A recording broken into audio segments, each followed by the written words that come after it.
my gosh! October na! And I'm very sure ganitong kaaga pa lang iniisip mo na ano kaya yung mga festive dishes na magandang iserve for the holiday season. At syempre, hindi mawawala ang whole chicken. And this recipe that I'm going to teach you today, hindi mo kailangan ng oven, hindi mo kailangan ng air fryer, or any specialty tool. Actually, hindi mo nga kailangan ng mga colorful pots. Even your plain kaldero, pwede mong lutuin tong recipe na to. At syempre, higit sa lahat, sosyal pakinggan. Today, let's cook Chicken Royale.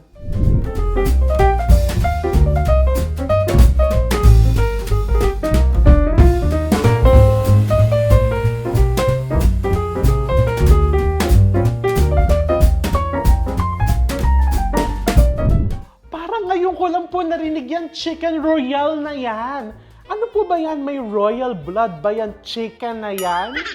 Hindi. Actually, chicken lang to nalalagyan mo ng royal. Kaya tinawag na Chicken Royale. And napakadaling gawin. Kung wala kang royal, ano nga ba yung pwedeng ano yan? Mirinda. You can also use Mirinda. O, kasi baka sabihin ng Pepsi, sponsored to ng Coke. Not a sponsored video. Hindi po kami umiinom ng soft drinks sa bahay. Talagang bawal po ang soft drinks sa bahay namin. Makakagawa pa po ba ako niyang Chicken Royale?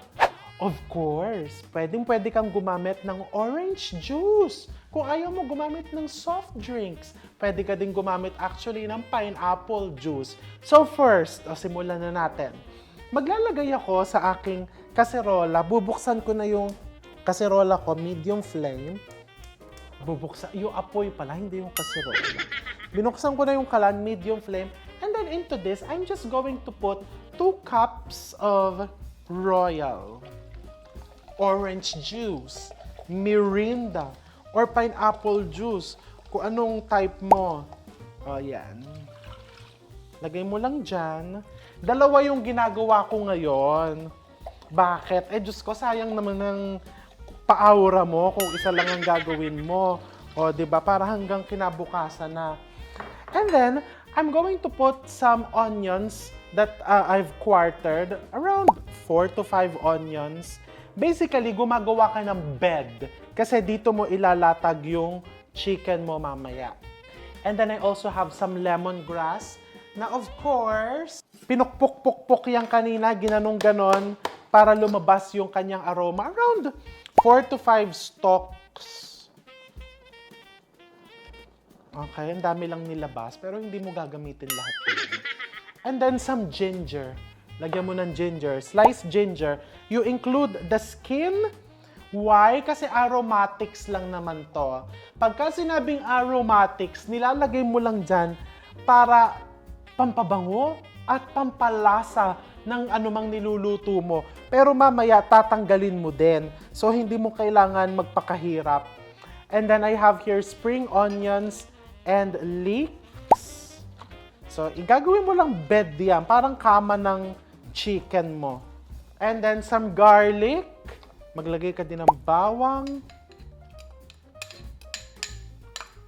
And then, I'm also going to put some oyster sauce. Around 1/4 cup of oyster sauce. Splash of soy sauce. Just plain soy sauce. And banana ketchup. You can also use tomato ketchup or tomato sauce. Pwede rin. So, eto na. Yung ating aromatics. Yung sauce, no? Pinapakulo-kulo na natin yan.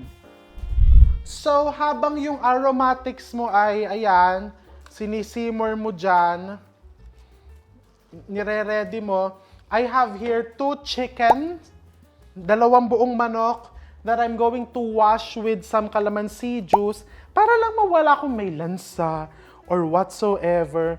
Pero actually, hindi mo na din kailangan gawin to, kasi yung nilagay mong royal dyan, meron na din naman yung citrus flavor. Alam mo yun, nakasanayan lang, di ba? Nahugasan mo sa kalamansi yung chicken para mawala yung lansa. And then, just season it with some salt and black pepper.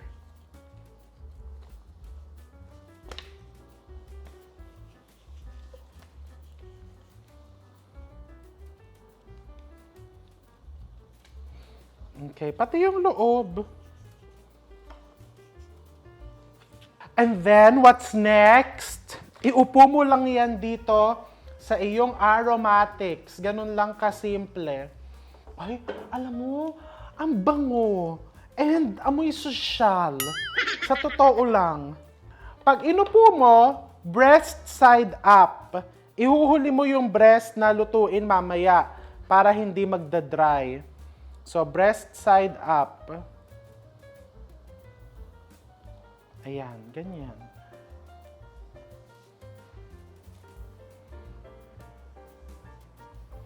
And then, i-push mo ng konting init. I-push mo, Ginit. Push mo lang na ganyan. And then, tatakpan mo yan, a jar. Anong ibig sabihin ng a jar? Yung hindi talaga takip na takip. Ayan, no, yung medyo sumisingaw. No? Tatakpan mong ganyan. Iiwanan mo at low flame. Hihinaan ko na yung apoy and then I'm going to simmer it a jar for around 30 to 45 minutes. After 30 to 45 minutes, babaliktarin ko and then lulutuin ko yung breast ng mabilisan lang mga 15 minutes para lang siguradong lutong-luto and para kumapit yung flavor dun sa breast. Ganyan lang kasimple.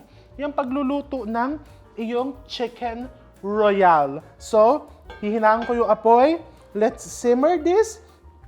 And balikan natin after around 30 minutes. So, ayan. Pwede mo lang baliktarin itong iyong chicken royale para yung kabilang side naman ang maluluto. Okay, baliktarin. And iwan ulit.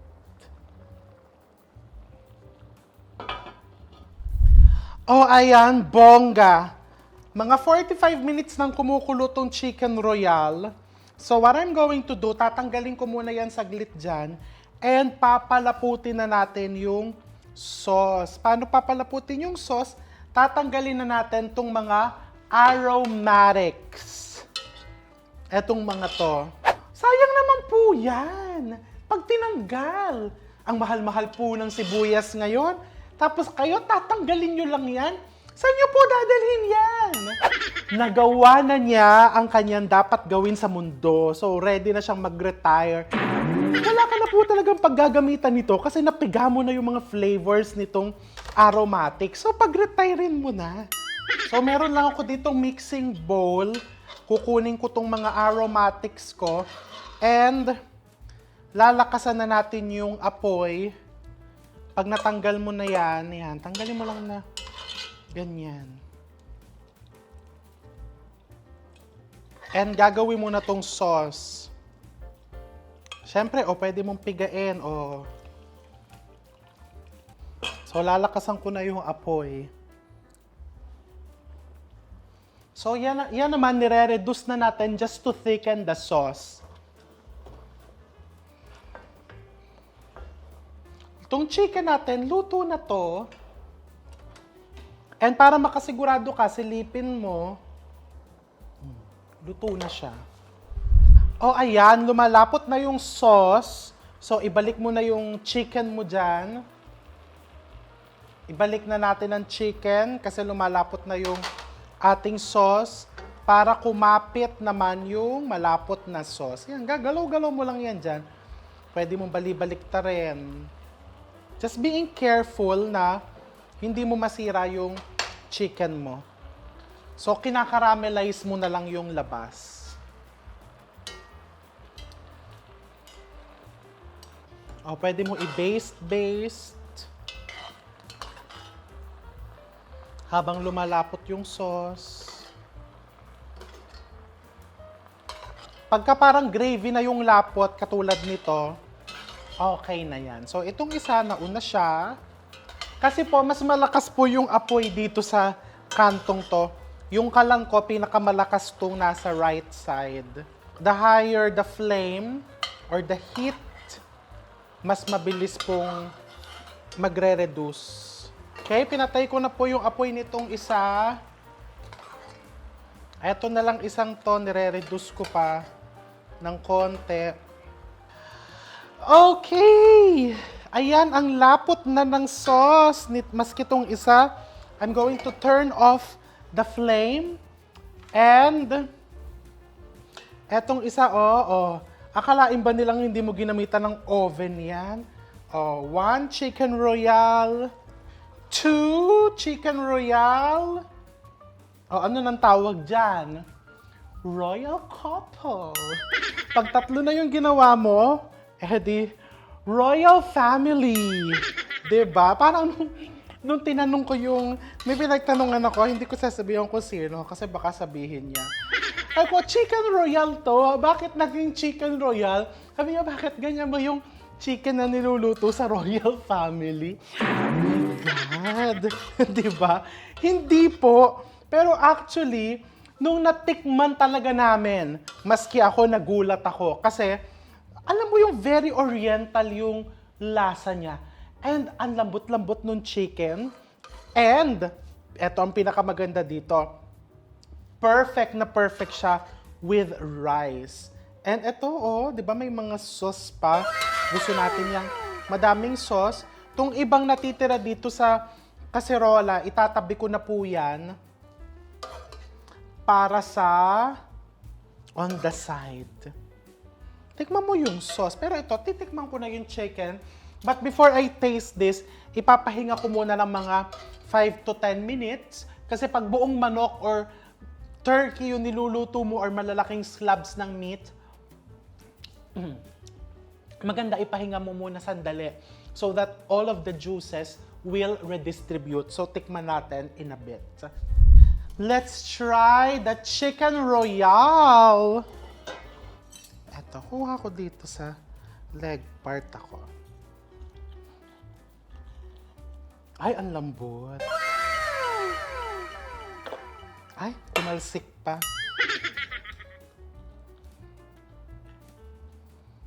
And the sauce.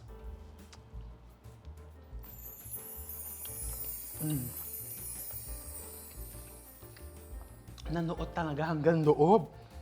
Sarap. Actually, nung tinetest ko to, sarap na ako. And then of course, yung breast part, look, very juicy yung breast part. Juicy. Pero lalagyan ko pa ng sauce yan.